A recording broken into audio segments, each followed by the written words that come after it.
মেহজাবিন চৌধুরী। বাজে মন্তব্যকারীদের বিরুদ্ধে ক্ষোভ। দেশের জনপ্রিয় অভিনেত্রী মেহজাবিন চৌধুরী এবার সামাজিক যোগাযোগ মাধ্যমে বাজে মন্তব্য ও নেতিবাচক প্রতিক্রিয়া নিয়ে তীব্র ক্ষোভ প্রকাশ করেছেন। নিয়মিত সোশ্যাল মিডিয়ায় সরবে তারকা নিজের জীবনের নানা মুহূর্ত শেয়ার করলে শুক্রবার 3 অক্টোবর বিকেলে দেওয়া এক ফেসবুক পোস্টে তিনি নেটিজেনদের উদ্দেশ্যে কঠোর বক্তব্য দেন।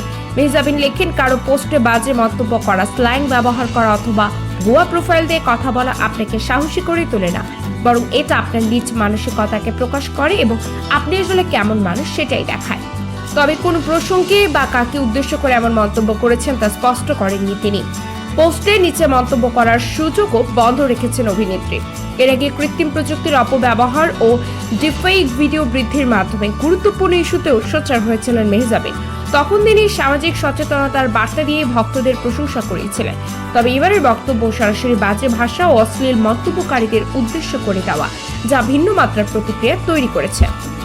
এদিকে সম্প্রতি মুক্তি পেয়েছে মেহজাবিন অভিনীত সিনেমা সাবা।